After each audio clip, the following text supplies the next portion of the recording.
ಆಯೋಜನೆಗೊಂಡಿರುವಂತಹ ಅನುಕು ಪಂಚಾಯಿತಿ ಕಾರ್ಯಕ್ರಮಕ್ಕೆ ಗ್ರಾಮ ಪಂಚಾಯಿತಿ ಅಧ್ಯಕ್ಷರು, ಉಪಾಧ್ಯಕ್ಷರು ಹಾಗೂ ಸರ್ವ ಸದಸ್ಯರನ್ನು ಮತ್ತು ಊರಿನ ಗ್ರಾಮಸ್ಥರನ್ನು ಹಾರ್ದಿಕವಾಗಿ ಸ್ವಾಗತಿಸುತ್ತೇನೆ.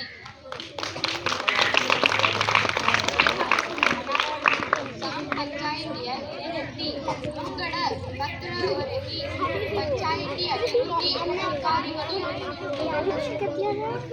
2024-25ನೇ ಸಾಲಿನ ಮುಂಗಡ ಪತ್ರದಲ್ಲಿ ಜಮೆಯಾದ ಅನುದಾನದ ವಿವರ ಈ ಊರಿನ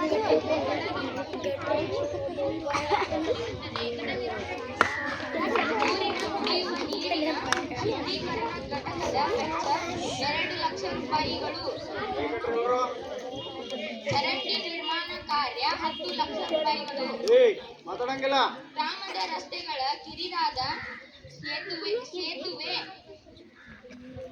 ದಿಡಿಗಳ ನಿರ್ಮಾಣ ಕಾರ್ಯಕ್ಕಾಗಿ 25 ಲಕ್ಷ ರೂಪಾಯಿಗಳು, ಊರಿನ ಕೆರೆಯ ಹೂಳೆತ್ತುವ ಕೆಲಸ 25 ಲಕ್ಷ ರೂಪಾಯಿಗಳು, ಊರಿನ ರಸ್ತೆ ಎಡಬಲಗಳಲ್ಲಿ ಮರ ನೆಡುವ ಕಾರ್ಯಕ್ರಮ 1 ಲಕ್ಷ ರೂಪಾಯಿಗಳು, ಸರ್ಕಾರಿ ಶಾಲೆಗೆ ಶೌಚಾಲಯ ನಿರ್ಮಾಣ ವೆಚ್ಚ 5 ಲಕ್ಷ ರೂಪಾಯಿಗಳು, ಅಂಬೇಡ್ಕರ್ ನಗರ ಸಮುದಾಯ ಭವನ ವೆಚ್ಚ 25 ಲಕ್ಷ ರೂಪಾಯಿಗಳು, ಪಂಚಾಯಿತಿ ವ್ಯಾಪ್ತಿಯ ಎಲ್ಲ ಗ್ರಾಮಗಳ ದೀಪಗಳು, ವಿದ್ಯುತ್ ಬಿಲ್ 5 ಲಕ್ಷ ರೂಪಾಯಿಗಳು, ದಿನಕೂಲಿ ನೌಕರರ ವೇತನ 20 ಲಕ್ಷ ರೂಪಾಯಿಗಳು, ಒಟ್ಟು ಪಂಚಾಯಿತಿಗೆ ಜಮೆಯಾದ ಅನುದಾನ 1,18,00,000 ರೂಪಾಯಿಗಳು, ಖರ್ಚಾದ ಮಾಹಿತಿ ಶುದ್ಧೀಕರಣದ ಘಟಕ ವೆಚ್ಚ 2 ಲಕ್ಷ, ಚರಂಡಿ ನಿರ್ಮಾಣ ಕಾರ್ಯ 10 ಲಕ್ಷ, ಗ್ರಾಮದ ಸಿಡಿ ನಿರ್ಮಾಣ 20 ಲಕ್ಷ, ಹೂಳೆತ್ತುವ ಕಾರ್ಯ 15 ಲಕ್ಷ, ಮರ ನೆಡುವ ಕಾರ್ಯ 1 ಲಕ್ಷ, ಶಾಲಾ ಶೌಚಾಲಯ ನಿರ್ಮಾಣ 5 ಲಕ್ಷ, ಅಂಬೇಡ್ಕರ್ ಸಮುದಾಯ 25 ಲಕ್ಷ, ಬೀದಿ ಶುಲ್ಕ 2 ಲಕ್ಷ, ದಿನಕೂಲಿ ನೌಕರರ ವೇತನ 5 ಲಕ್ಷ, ಒಟ್ಟು 75 ಲಕ್ಷ.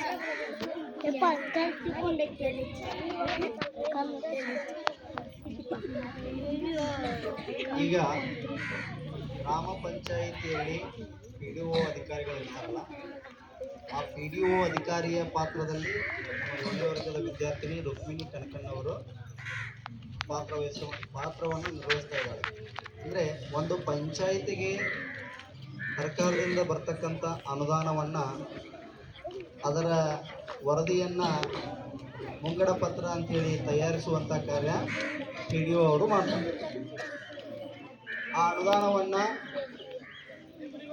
ಆ ವರ್ಷದಲ್ಲಿ ಹಣಕಾಸು ವರ್ಷ 2024-25, ಈ ವರ್ಷ ಯಾವುದಪ್ಪ ಹಣಕಾಸಿನ ವರ್ಷ 2024-25, ಈ ವರ್ಷದಲ್ಲಿ ಆ ಪಂಚಾಯಿತಿಯ ವ್ಯಾಪ್ತಿಯ ಗ್ರಾಮಗಳೇನು ಬರ್ತಾವಲ್ಲ, ಆ ಗ್ರಾಮಗಳಲ್ಲಿ ಅಭಿವೃದ್ಧಿ ಕಾರ್ಯಗಳಿಗೆ ಏನೇನು ಅನುದಾನ ಮಂಜೂರಾಗಿತ್ತು ಆ ಎಲ್ಲ ಕಾರ್ಯಗಳಿಗೆ ಹಣವನ್ನು ಸದ್ಬಳಕೆ ಮಾಡಿರುವ ವರದಿಯನ್ನು ಕೂಡ ಇವರು ಪಂಚಾಯಿತಿ ಅಭಿವೃದ್ಧಿ ಅಧಿಕಾರಿಗಳು ನಿಮ್ಮ ಮುಂದೆ ಪ್ರಸ್ತುತಪಡಿಸಿದರು.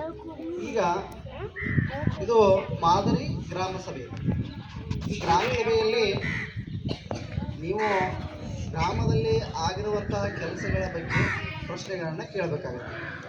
ಅದಕ್ಕೆ ನಿಮಗೆ ಪಂಚಾಯಿತಿ ಅಭಿವೃದ್ಧಿ ಅಧಿಕಾರಿಗಳು, ಅಧ್ಯಕ್ಷರು, ಉಪಾಧ್ಯಕ್ಷರು, ಆಮೇಲೆ ಎಲ್ಲ ಸರ್ವ ಸದಸ್ಯರು ಸಮಂಜಸವಾದಂಥ ಉತ್ತರವನ್ನು ಕೊಡ್ತಾರೆ.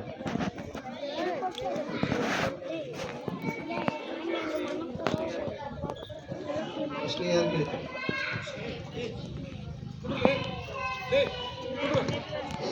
ಆಶ್ರಮ ಯೋಜನೆ ಮನೆಗಳನ್ನು ವಾರ ಆಶ್ರಯ ಇಲ್ಲದೆ ಇರುವ ಕುಟುಂಬಗಳಿಗೆ ನೀಡುವುದು ಸೂಕ್ತ. ಇದಕ್ಕಾಗಿ ನೀವು ಏನು ಕ್ರಮ ಕೈಗೊಂಡಿದ್ದೀರಿ?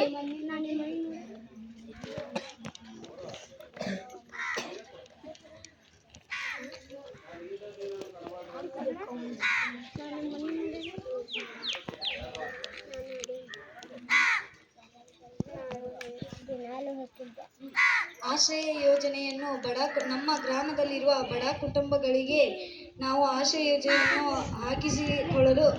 ಹಾಕಿಸಿಕೊಡಲು ಸರ್ಕಾರಕ್ಕೆ ಮನವಿಯನ್ನು ಸಲ್ಲಿಸುತ್ತೇವೆ. ಧನ್ಯವಾದಗಳು.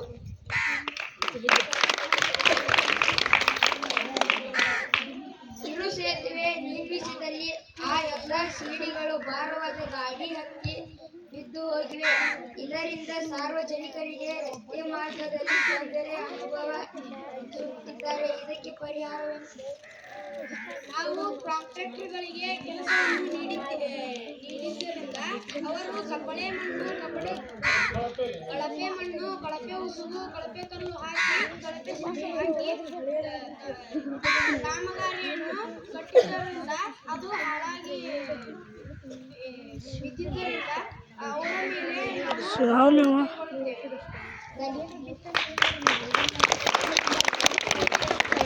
ಶಾಲೆಗೆ ಶೌಚಾಲಯ ನಿರ್ಮಾಣ ಮಾಡಿರುವುದು ಒಳ್ಳೆಯ ವಿಚಾರ. ಆದರೆ ನಿರ್ಮಾಣದಲ್ಲಿ ಸ್ವಲ್ಪ ಗುಣಮಟ್ಟ ಕಾಯ್ದುಕೊಂಡಿದ್ದರೆ ಚೆನ್ನಾಗಿರುತ್ತಿತ್ತು.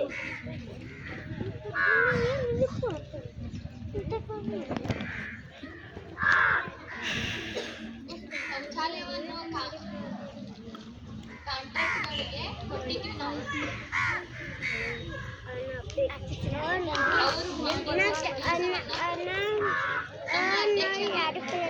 ಉಪಾಧ್ಯಕ್ಷರು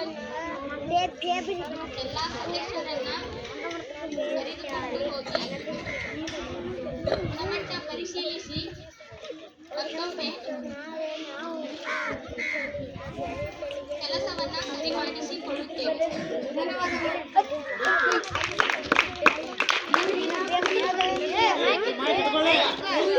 ಊರಿನ ಕುಡಿಯುವ ನೀರಿನ ಶುದ್ಧೀಕರಣ ಘಟಕ ಸರಿಯಾಗಿ ಕಾರ್ಯನಿರ್ವಹಿಸುತ್ತಿಲ್ಲ. ಇದರ ಬಗ್ಗೆ ಅಧ್ಯಕ್ಷರು ಯಾವ ಕ್ರಮ ಕೈಗೊಂಡಿದ್ದೀರಿ?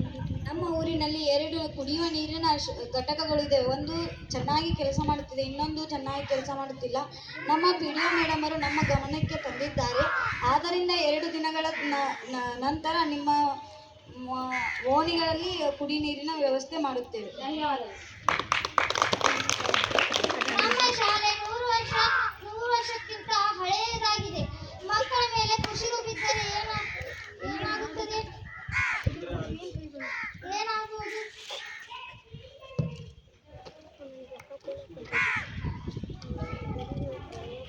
ನಾವು ಈಗಾಗಲೇ ಸರ್ಕಾರಿ ಮುಖ್ಯೋಪಾಧ್ಯಾಯರ ಗಮನಕ್ಕೆ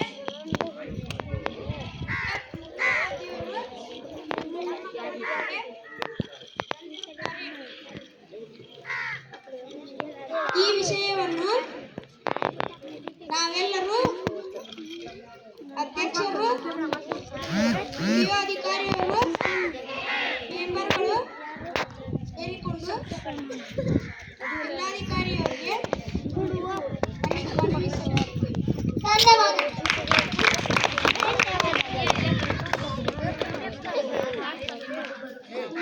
ಶೌಚಾಲಯಗಳ ಬಿಲ್ಗಳನ್ನು ಬೇಗನೆ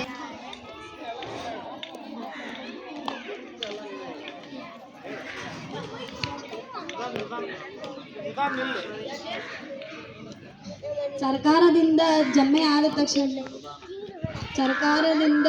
ಅನುದಾನ ಬಂದ ತಕ್ಷಣ, ಶೌಚಾಲಯದ ಅನುದಾನ ಬಂದ ತಕ್ಷಣವೇ ನಿಮ್ಮ ಖಾತೆಗೆ ಜಮೆಯನ್ನು ಮಾಡುತ್ತೇವೆ. ಧನ್ಯವಾದಗಳು. ಕೆರೆಯ ಹೂಳೆತ್ತುವ ಕಾರ್ಯವನ್ನು ಬೇಸಿಗೆಯಲ್ಲಿ NREG ಮೂಲಕ ನಿಮಗೆ ಕೆಲಸ ನೀಡಿದರೆ ತುಂಬಾ ಒಳ್ಳೆಯದಾಗುತ್ತದೆ.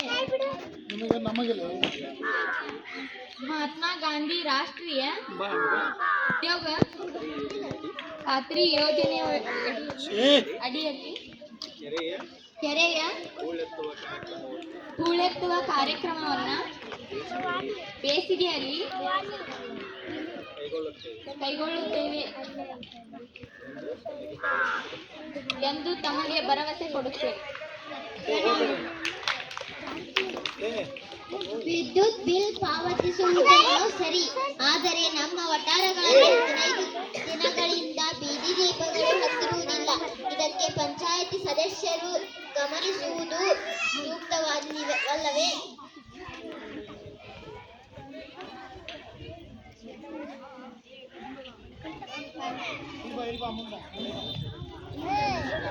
ನಮ್ಮ ಸದಸ್ಯರು ಕೂಡ ಈ ವಿಷಯವನ್ನ ನಮ್ಮ ಗಮನಕ್ಕೆ ತಂದಿರುತ್ತಾರೆ.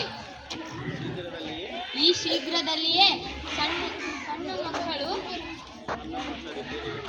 ಸಣ್ಣ ಪುಟ್ಟ ರಿಪೇರಿಗಳನ್ನು ಮಾಡಿಸಿ ಎಲ್ಲ ವಿದ್ಯುತ್ ದೀಪಗಳನ್ನು ಬದಲಾಯಿಸಿಕೊಳ್ಳುತ್ತೇವೆ.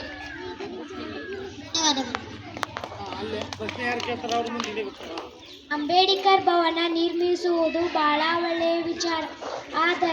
ಆದರೆ ಅದೇ ರೀತಿಯ ಎಲ್ಲ ಜಾತಿಗಳಿಗೆ ಸಂಬಂಧಿಸಿದಂತೆ ವಾಲ್ಮೀಕಿ ಭವನ, ಹಜ್ ಭವನ, ಬಸವ ಭವನ ನಿರ್ಮಿಸುವುದು ಸೂಕ್ತವಲ್ಲವೇ? ಇದಕ್ಕಾಗಿ ಸರ್ಕಾರಕ್ಕೆ ನೀವು ಪ್ರಸ್ತಾವನೆ ಸಲ್ಲಿಸಬಹುದಲ್ಲವೇ? ಈ ಗ್ರಾಮದಲ್ಲಿ ಎಲ್ಲ ಜಾತಿಯ ಸಮುದಾಯಗಳು ವಾಸಿಸುವುದರಿಂದ ಈ ವರ್ಷ ಅಂಬೇಡ್ಕರ್ ಸಭಾಭವನಕ್ಕೆ ಮಾತ್ರವೇ ಸರ್ಕಾರ ಅನುದಾನವನ್ನು ನೀಡಿತು. ಮುಂದೆ ಬರುವ ಅನುದಾನದಲ್ಲಿ ಉಳಿದ ಸಭಾಭವನಕ್ಕೆ ಅನುದಾನವನ್ನು ನೀಡಿಕೊಡುತ್ತೇವೆ. ಧನ್ಯವಾದಗಳು.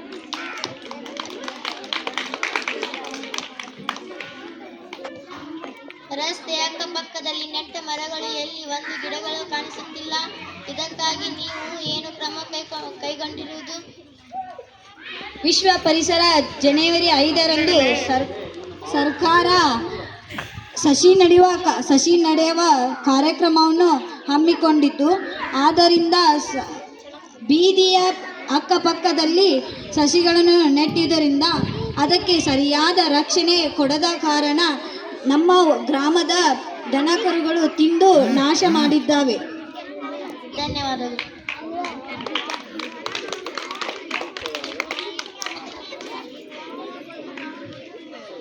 ನಮ್ಮ ಶಾಲೆ ಮುಂದ್ಗಡೆ ಮೂತ್ರ ವಿಸರ್ಜನೆಯನ್ನು ಮಾಡುತ್ತಾರೆ.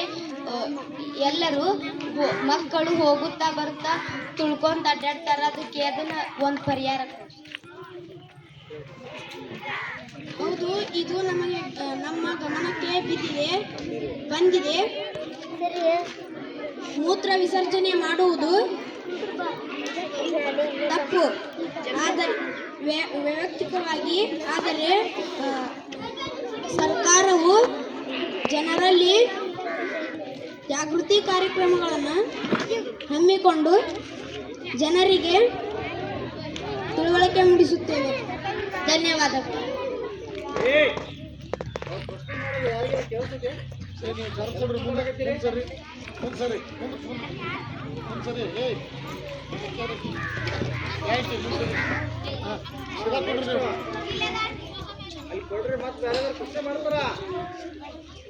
ನಮ್ಮ ಶಾಲೆಯಲ್ಲಿ ಮಳೆ ಬಂದಾಗ ನೀರು ನಿಲ್ಲುತ್ತದೆ. ಆ ಕಳಚೆ ನೀರಿನಲ್ಲಿ ಮಕ್ಕಳು ಆಟ ಆಡುತ್ತಾರೆ. ಇದಕ್ಕೆ ಒಂದು ಪರಿಹಾರ. ನೀರು ನಿಲ್ಲದ ಹಾಗೆ ನಾವು ಶಾಲೆಯ ಗ್ರೌಂಡಿಗೆ ಮಣ್ಣನ್ನು ಹಾಕಿಸಿ ಕೊಡುತ್ತೇವೆ. ಧನ್ಯವಾದಗಳು. ನಮ್ಮ ಶಾಲೆ ಮುಂದೆ ಒಂದು ದೊಡ್ಡ ಕೆರೆ ಇದೆ.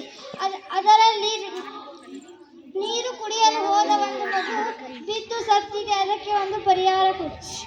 ಇದು ಒಂದು ವಿಚಾರ ನಮ್ಮ ಇದೊಂದು ಒಳ್ಳೆಯ ವಿಚಾರ. ನಮ್ಮ PDO ಮೇಡಮ್ ಅವರು ಹೇಳಿದ್ದಾರೆ. ಈ ಶಾಲೆಯ ಮುಂದ್ಗಡೆ ಇರುವ ಕೆರೆಗೆ ಆದಷ್ಟು ಬೇಗ ಒಂದು ಎತ್ತರವಾದ ಕಾಂಪೌಂಡ್ ಅನ್ನು ನಿರ್ಮಿಸಿ ಕೊಡುತ್ತೇವೆ. ಧನ್ಯವಾದಗಳು.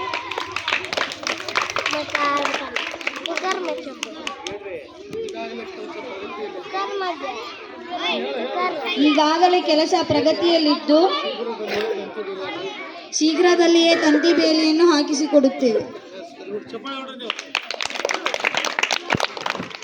ನಮ್ಮ ಊರಿನಲ್ಲಿ ಪೈಪು ಒಡೆದು ರಸ್ತೆ ಮೇಲೆ ನೀರು ಹರಿದು ಹೊಂಟಿದೆ. ಅದಕ್ಕೆ ನೀವು ಒಂದು ಏನಾದರೂ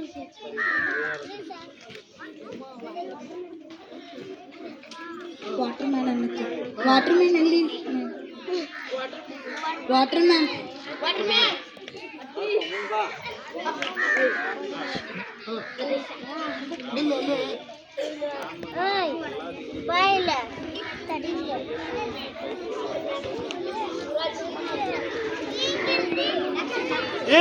ನಮ್ಮ ಗ್ರಾಮದಲ್ಲಿ ಎಲ್ಲೆಲ್ಲಿ ಪೈಪ್ಗಳು ಒಡೆದಿದ್ದಾವೆ 2 ದಿನಗಳಲ್ಲಿ ನೀವು ಅವನ್ನೆಲ್ಲ ಕರೆಕ್ಟ್ ಮಾಡಿ ಕೊಡಬೇಕು.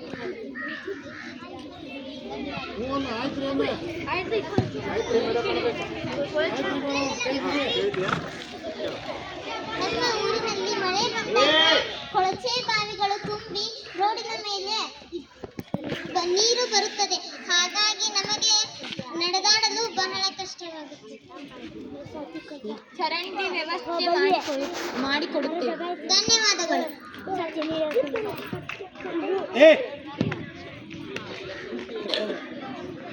ನಮ್ಮ ಶಾಲೆಯಲ್ಲಿ ಎಲ್ಲ ಊರಿನಲ್ಲಿ ಇದು ತಗಡು ಹಾಕ್ಯಾರ್ರಿ. ನಮ್ಮೂರಿನಲ್ಲಿ ಶಾಲೆಗೆ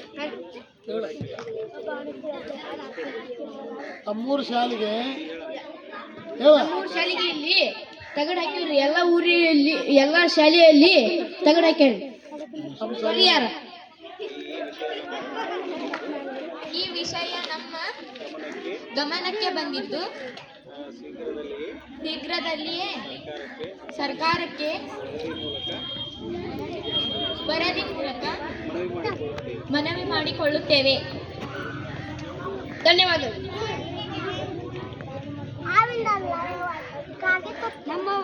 ನಮ್ಮ 1ನೇ ವಾರ್ಡಿನಲ್ಲಿ ನೀರಿನ ವ್ಯವಸ್ಥೆ ಇಲ್ಲ. 2ನೇ ವಾರ್ಡಿನಲ್ಲಿ ನೀರು ತುಂಬ ಚೆನ್ನಾಗಿ ಬರುತ್ತದೆ. ನಾವು 1ನೇ ವಾರ್ಡಿನವರು ಸೌಳು ನೀರನ್ನು ಕುಡಿಯುತ್ತೇವೆ.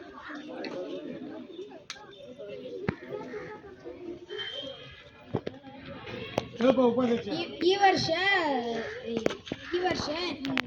ನಿಮ್ಮ 2ನೇ ವಾರ್ಡಿಗೆ 1ನೇ ವಾರ್ಡಿಗೆ ನೀರು ವ್ಯವಸ್ಥೆ ಮಾಡಿಕೊಡುತ್ತೇವೆ. ಧನ್ಯವಾದಗಳು.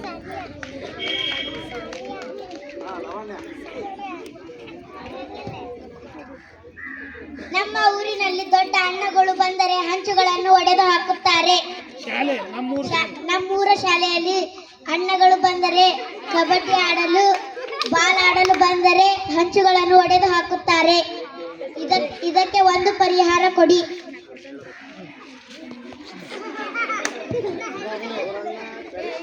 ಅವರನ್ನ ಕರೆಸಿ ಸೂಕ್ತವಾದ ತಿಳುವಳಿಕೆ ನೀಡಲಾಗುವುದು. ಧನ್ಯವಾದಗಳು.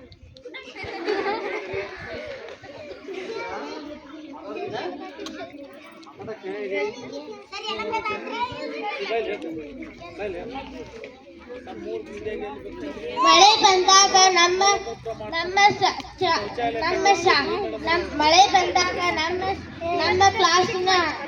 ಕ್ಲಾಸಿನಲ್ಲಿ ನೀರು ಬೀಳುತ್ತದೆ. ಇದಕ್ಕೆ ಒಂದು ಪರಿಹಾರ.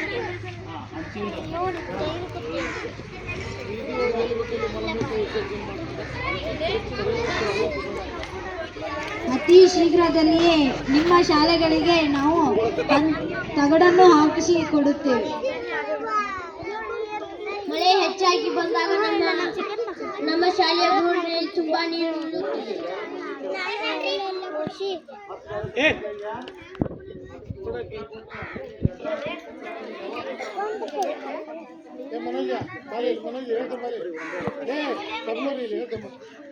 ನಮ್ಮ ಶಾಲೆಯಲ್ಲಿ ಮಳೆಗೆ ಜೋರು ಬಂದಾಗ ಬಿರುಕು ಬಿಟ್ಟಿದೆ. ಶಾಲೆ ಬಿದ್ದರೆ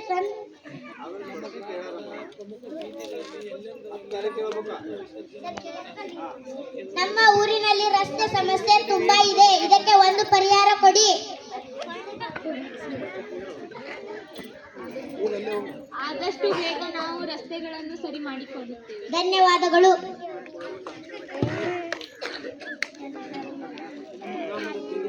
ನಮ್ಮ ಗ್ರಾಮದ ಬೀದಿಗಳಲ್ಲಿ ಮಲಮೂತ್ರ ವಿಸರ್ಜನೆ ಮಾಡ್ತಾರ. ಇದ್ರ ಬಗ್ಗೆ ಏನು ಪಂಚಾಯತ್ ಕ್ರಮ? ಎಷ್ಟು ಶೌಚಾಲಯ ಕಟ್ಟಿಸ್ಕೊಟ್ರಿ?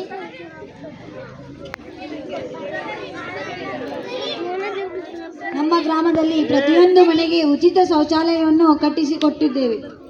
ಧನ್ಯವಾದಗಳು. ನಾವೇ ಮಾಡ್ಬೇಕು ಅವರಿಗೆ ಮತ್ತೆ ಉತ್ತರ ಕೊಡಕ್ಕೆ ಅವ್ರ ಸುಳ್ಳ ಎಲ್ಲಿ ಕಲ್ತಾರ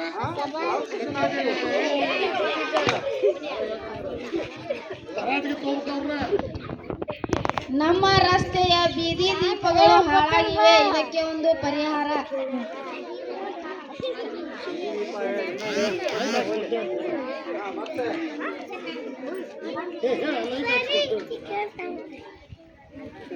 ನಾವು ಲೈಟ್ ಹಾಕಿಸಿ ಕೊಡುತ್ತೇವೆ.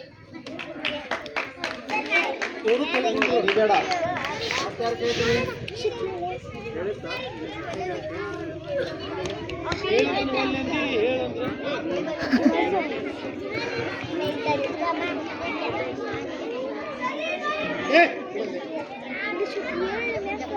ನಮ್ಮ ಊರಿನಲ್ಲಿ ಕಸ ಮತ್ತು ಪ್ಲಾಸ್ಟಿಕ್ಗಳನ್ನು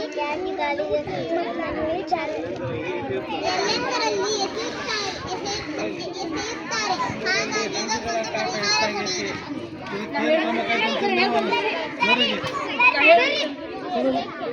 ಈಗಾಗಲೇ ನಾವು ಕಸದ ವಿಲೇವಾರಿಯ ಗಾಡಿಯನ್ನು ತಂದು ಕೊಟ್ಟಿದ್ದೇವೆ.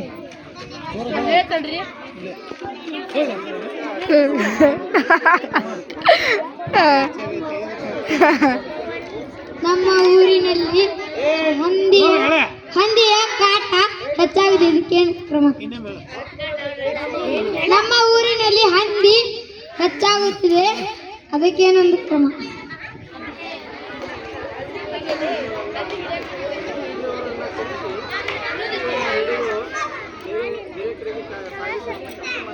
ಅವುಗಳನ್ನು ಹಂದಿ ಹಿಡಿಯುವರ ಕೈಯಲ್ಲಿ ಹಿಡಿಸಿ ಬೇರೆ ಕಡೆ ಸಾಗಿಸುತ್ತೇವೆ.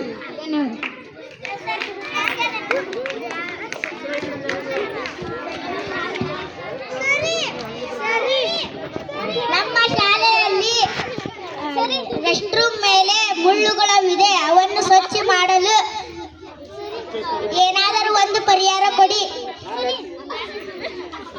ಅಲ್ಲೇ ಕತ್ತಿದ್ದೀನಿ.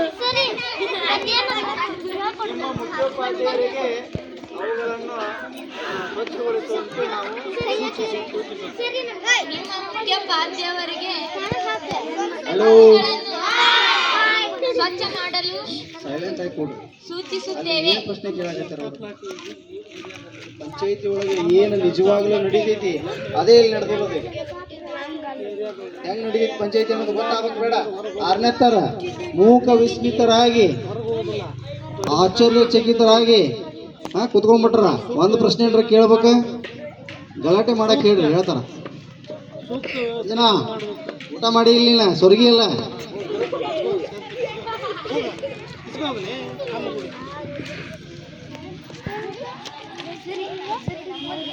ನಮ್ಮ ಶಾಲೆಯಲ್ಲಿ ಬಹಳಷ್ಟು ಗಿಡಗಳನ್ನು ನೆಟ್ಟಿದ್ದೇವೆ. ಆ ಗಿಡಗಳನ್ನು ಚಿಕ್ಕ ಚಿಕ್ಕ ಮಕ್ಕಳು ಮುರಿದು ಹಾಕುತ್ತಾರೆ.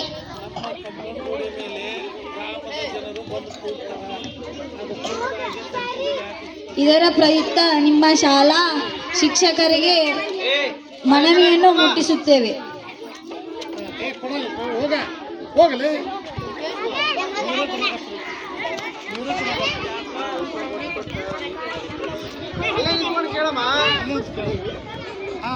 ನಮ್ಮ ಜನತಾ ಪ್ಲಾಟ್ನಲ್ಲಿ ಮಳೆ ಬಂದಾಗ ತೊಡೆಮಟ್ಟ ನೀರು ನಿಲ್ಲುತ್ತದೆ, ಇದಕ್ಕೊಂದು ಪರಿಹಾರ ಕೊಡಿ.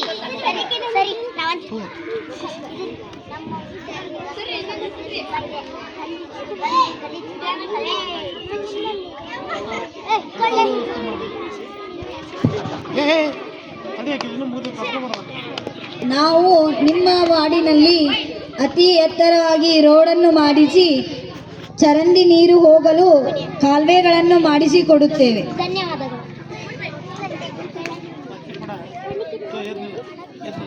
ನಮ್ಮ ಕಂಪೌಂಡ್ ಗೋಡೆ ಮೇಲೆ ದೊಡ್ಡ ಹಣ್ಣು ಗ್ರಾಮದ ಜನರು ಬಂದು ಕುಳಿತುಕೊಳ್ಳುತ್ತಾರೆ, ಅದಕ್ಕೆ ಒಂದು ಪರಿಹಾರ. ತಂತಿ ಬೆಲೆಯನ್ನು ಮಾಡಿಸಿಕೊಡಿ ಅಧ್ಯಕ್ಷರೇ.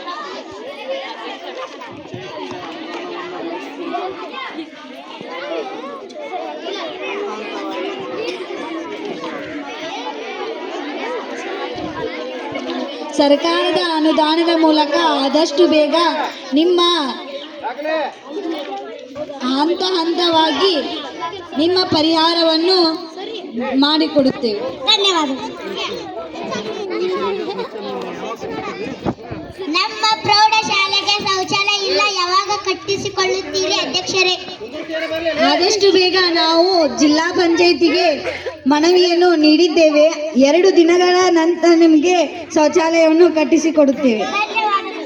ನಮ್ಮ ಊರಿನ ದೇವಸ್ಥಾನಗಳಲ್ಲಿ ಇಸ್ಪೀಟ್ ಆಡುತ್ತಾರೆ, ಹೀಗಾಗಿ ನೀವೇನು ಕ್ರಮ ಕೈಗೊಂಡಿದ್ದೀರಿ? ಪೊಲೀಸ್ ಇಲಾಖೆಗೆ ತಿಳಿಸಿ ಅವರನ್ನು ಹಿಡಿಸಿಕೊಡುತ್ತೇವೆ. ಆಯ್ತು, ಧನ್ಯವಾದಗಳು. ನಮ್ಮ 1ನೇ ವಾರ್ಡಿನಲ್ಲಿ ಕೆಲಸದವರು ಇಲ್ಲ, 2ನೇ ವಾರ್ಡಿನಲ್ಲಿ ಕೆಲಸದವರು ಇದ್ದಾರೆ. ಹಾಗಾಗಿ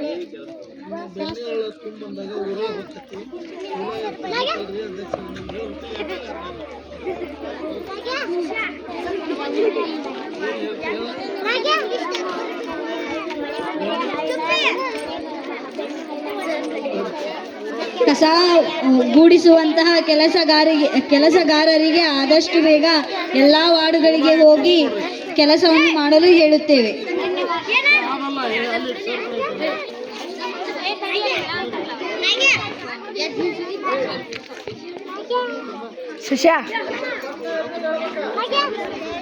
ನಮ್ಮ ಶಾಲೆಯಲ್ಲಿ ಚಿಕ್ಕ ಮಕ್ಕಳು ಅಂಗಡಿಯಿಂದ ಕುರ್ಕುರಿ ಹಾಳೆಗಳನ್ನು ತಂದು ಶಾಲೆಯಲ್ಲಿ ಬಿಸಾಕುತ್ತಾರೆ. ಅವ್ರೇನ ಹಳೆ ಆರ್ಸಕ್ ಹೋಗ್ತಾರೆ ಸರಿ, ಹೋಗಲ್ಲ ಸರ್ ಅಲ್ಲಿ ಹೋಗ ಇಕ್ಕೂ ಅಲ್ಲಿ ಅಲ್ಲಿ ಹೋಗ ನಮ್ಮ ಊರಿನಲ್ಲಿ ಮಳೆ ಬಂದರೆ ಬೆಣ್ಣೆ ಹಳ್ಳವು ತುಂಬಿ ಹರಿಯುತ್ತದೆ. ಇದಕ್ಕೆ ಒಂದು ಪರಿಹಾರ ಕೊಡಿ.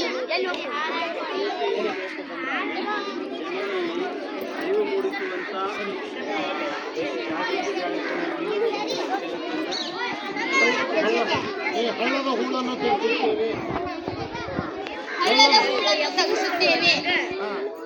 ಧನ್ಯವಾದಗಳು. ಮತ್ತು ಪೂಲವನ್ನು ಎತ್ತರಿಸುತ್ತೇವೆ.